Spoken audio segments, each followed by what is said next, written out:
Bom dia, pessoal. A gente vai fazer aqui a introdução, que na verdade está dizendo: o direito real de laje ele surgiu como forma de reconhecimento jurídico de uma realidade de fato, no caso os puxadinhos, edificados sobre uma mesma construção base. Então, como está bem colocado, o direito ele já existia, né? Os puxadinhos, o direito de fato.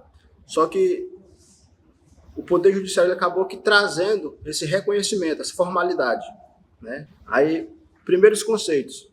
Uma pessoa é a prioritária da construção base e cede a superfície superior, no caso a laje. Ou então também pode ser a inferior, né, a base, para a criação de uma unidade autônoma no sentido vertical, ascendente. No caso, aérea, ou então descendente subterrânea. Direito real de lajes. Nota-se que o titular da laje é dono apenas daquela unidade. Ele não possui direito a uma fração ideal do terreno, ou qualquer participação nas lajes já edificadas. Diante disso, eu queria trazer também uma observação que a própria lei, a Lei 13.465 de 2017, ela introduziu o decreto Laje, alterando alguns dispositivos do Código Civil. O direito de laje, assim de forma resumida, ele permite que um prédio seja dividido em andares, de forma independente, como se fossem casas sobrepostas, né? Essa lei ela trouxe essa facilidade. Essas casas sobrepostas terão escrituras próprias e podem ser vendidas separadamente. Esta abordagem ela visa facilitar a legislação de construções em áreas urbanas, de modo a promover a regularização fundiária, melhorando também as condições de moradia, inclusive em áreas de favelas, né? Só que eu também trouxe mais uma observação, falando ainda sobre o direito de laje, que o direito à moradia, que está previsto ali, está consagrado no artigo 6º da Constituição Federal, é um direito fundamental também. Por quê? Porque dá dignidade à pessoa humana. E, na verdade, o artigo... só para já finalizar a minha parte, o direito autônomo e independente, que está aqui no artigo 1510, parte A, que vai falar que laje é uma unidade autônoma, pois ela tem matrícula própria, né, o direito de laje, tem encargos, tributos próprios, e o titular ele tem faculdades inerentes ao domínio, ou seja, ele pode usar, pode vender, pode dispor. Então, basicamente, esse aí é o direito de laje, né? Aí eu vou passar aqui a oportunidade para o colega falar mais alguma coisa. Bom dia. Minha parte começa aqui dizendo que, para que seja instituído o direito real de laje, é necessário que haja uma construção base, devidamente averbada na matrícula do imóvel. E também fala que é importante deixar claro que o direito real de laje será registrado em matrícula própria, podendo o proprietário exercer todas as faculdades relativas ao exercício da propriedade, tá? Como usar, gozar, dispor. O que ele está querendo dizer? Esse direito de laje surgiu, como a colega falou, recentemente. Qual que era o objetivo do legislador? Regularizar essas moradias, essas favelas. Favela não no sentido pejorativo da palavra, mas no sentido de localização mesmo, né? O legislador queria regularizar. O que acontece?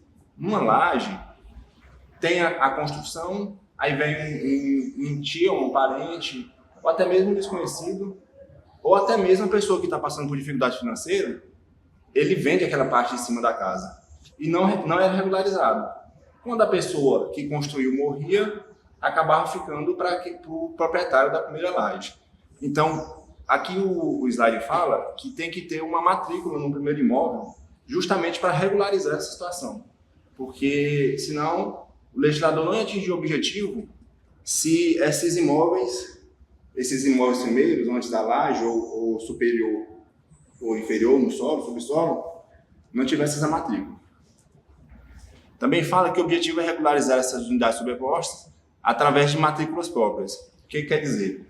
Quando a pessoa constrói essa laje, ele vai ser proprietário daquela fração da laje lá mesmo. Ele vai poder dispor, usar, vai ter total domínio. Inclusive, o acesso a essa laje que ele construiu tem que ter acesso próprio, tem umas regras específicas que é só dele. Apesar de ser difícil aqui, que a gente mora em Palmas, é difícil visualizar, né? Uma laje que uma pessoa mora em cima ou mora embaixo e seja dono diferente. Mas eu tive uma experiência pessoal, eu fui no Rio, passei uns 30 dias lá, e é muito comum.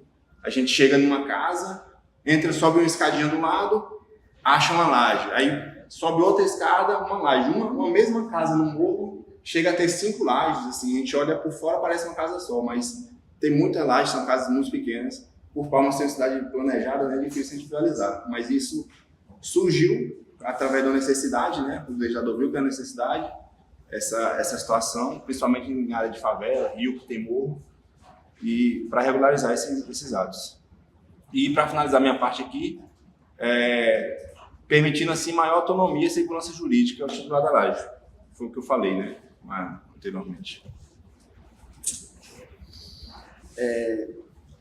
Eu vou ler o artigo 1510A. O proprietário de uma construção base poderá ceder a superfície superior ou inferior à sua construção, a fim de que o titular da laje mantenha unidade distinta daquela originalmente construída sobre o solo. A primeira observação importante é que o direito real de laje pode contemplar espaço aéreo subsolo, inclusive de terrenos públicos. Aí eu queria pular só para um partezinho aqui de baixo, antes de eu dissertar. Peraí, que eu vou me achar assim. A norma irá, sem dúvida, incentivar que já se construa prevendo a cessão de laje a terceiros. Então, para abordar de uma forma diferente, quando ele vai construir a laje, ele não constrói a laje e depois fala, eu não estou usando essa parte de cima, então vou vender. Normalmente, esse direito de laje ele aborda uma visão que ele já constrói pensando em vender. Então, aquela parte vai ser dele. Ele não tem propriedade abaixo, ele não tem direito sobre a propriedade de baixo, ele tem direito só àquela dimensão tridimensional ali que está em cima. E uma questão é que na parte de baixo também ele pode construir na parte de baixo, fazendo subsolo e vender. Porque normalmente quando a gente compra um terreno, a gente compra ele em metros quadrados, certo? E a gente tem direito de construir até uma certa altura, dependendo da lei municipal, porque vai variando. Mas, quando você vai falar de direito de laje, ele envolve só aquela parte tridimensional ali, ele não envolve depois da laje ou inferior à laje, somente aquele cubo. Como os meninos já abordaram aqui, o Instituto da Laje foi criado para regularizar os famosos puxadinhos, né, existentes nas grandes cidades, nos grandes centros. O grande problema para que isso aconteça é que, para que seja dado o direito de laje dessa regularização, é necessário que o imóvel base ele seja regularizado, né? Ele tem ali uma escritura e um registro no cartório de imóveis, né? Para que se possa regularizar a laje. E a gente sabe que o que acontece nesses grandes centros é que nos morros principalmente, é que esses imóveis são feitos sem nenhuma regularização, né? São feitos aí à torta e à direita. E aí é exigido também que essas lajes sejam feitas com análise prévia, com uma autorização da prefeitura,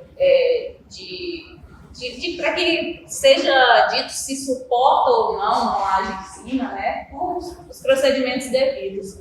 E a gente sabe que não é bem isso que acontece, né? Mas se tiver tudo conforme a lei exige, conforme as prefeituras exigem para a construção, é possível fazer essas regularizações. Sobre o direito de preferência, em caso de venda, em caso de que a pessoa da laje, o lajeário, queira fazer a venda desse imóvel, ele dê o direito de preferência para o proprietário da construção base, né, primeiramente. Se houver mais de uma laje acima, ele pode ali ter a preferência da construção base e depois, em primeiro lugar, da construção base e assim o acima dele, né? E assim sucessivamente. Esse direito de preferência ele deve ser comunicado ali ao proprietário e o da linha de preferência num prazo ali de 30 dias, que eles têm para dar resposta se querem ou não, se tem interesse ou não. E, caso isso não aconteça, a construção base fica sabendo que o proprietário da laje quer se dispor, ele tem ali 180 dias, mediante o pagamento exigido, requerer o direito da Câmara, né? Como eu já falei, a matrícula da laje, né, para que possa ir até o cartório e requerer o direito de laje, o tipo. A extinção da laje, ela obviamente ocorre com a demolição, né? Caso o que está acontecendo hoje no Rio Grande do Sul, por exemplo, que muitos imóveis vieram abaixo, foram demolidos. Desde que não sobre, tem um salvo aqui, ó. A ruína da construção base implica a extinção do direito de laje. Se estiver sido instituído sobre o subsolo, salvo se estiver instituído sobre o subsolo, porque às vezes a construção base se desfez, mas a parte do subsolo está intacta, né? Então não se institui o direito de laje porque a construção base se desfez. Se a construção base for reconstruída no prazo de 5 anos. Então, se for reconstruída a construção no prazo de 5 anos, ainda está vigorando ali o direito de laje, não foi extinto, né? E aí eu coloquei aqui um tópicozinho para se é possível fazer uso capião de laje. Veja bem, de modo geral, o que a gente sabe que acontece aqui na vida real, no dia a dia, são as pessoas, as famílias, construí em cima da casa da minha sogra, fiquei viúva, ela quer que eu saia, acontece muito esse tipo de coisas. O filho casa, a mãe cede ali a parte de cima para que ele construa, ou acontece um divórcio, uma separação, uma morte, alguma coisa, né? E a pessoa exige que o outro saia. Então, assim como as regras da uso capião comum, é possível fazer uso capião de laje, desde que tenha ali 5 anos de moradia, não tem outro imóvel, as regras do uso capião não. Essa uso capião de laje é uma uso capião especial, né? Porque o prazo é de 5 anos para fins de moradia, desde que não tenha outro imóvel. E tem que ter a negativa da pessoa, do proprietário da construção base, em não ceder o direito de laje da pessoa e não ceder da forma processual de ir até o cartório e fazer essa regularização. Então é necessário que tenha essa negativa para que a pessoa ingresse com essa uso capião na laje. É possível sim. É um mecanismo excelente para regularizar essas áreas, né? Essas rixas familiares que acontecem, né? Divórcios, é possível fazer a divisão do bem, desde que não tenha área em comum. O imóvel de cima da laje não pode ter área em comum com o imóvel de baixo, né? Não pode ter ali uma área de serviço, tem as regras para que a laje seja entre ali no direito de laje. Como foi dito aqui, a escada, a entrada tem que ser numa área diferente. A pessoa, o lajeário, não tem direito a fração nenhuma do terreno. Tá? Ela tem direito somente à parte construída, ela não tem direito a nada do lote. Entra e sai só na sua casa, não tem direito a nada do terreno.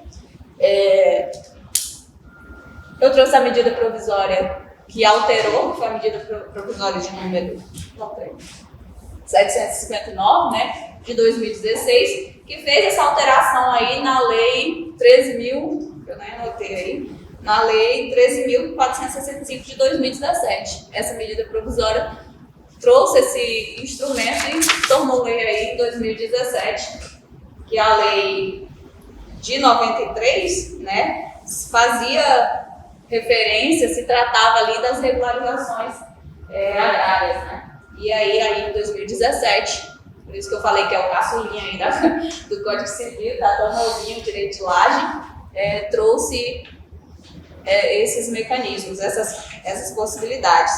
Então, só recapitulando, entradas independentes, a pessoa não tem direito à parte nenhuma do terreno, é necessário que seja averbado a matrícula no imóvel principal, tem que estar regularizado no imóvel principal para que a pessoa possa ali reivindicar o direito de laje. Para uso capião é necessário que tenha 5 anos ali ininterruptos de moradia, não deve ter outro imóvel, a pessoa não pode ser um imóvel público, obviamente. E para o direito de preferência é necessário que seja oferecido ao autor da construção base o direito de compra em 30 dias. Ela tem até 30 dias para responder. Se não tiver, 180 dias para requerer, desde que pague o valor pedido. Né? E é só isso, direito de laje.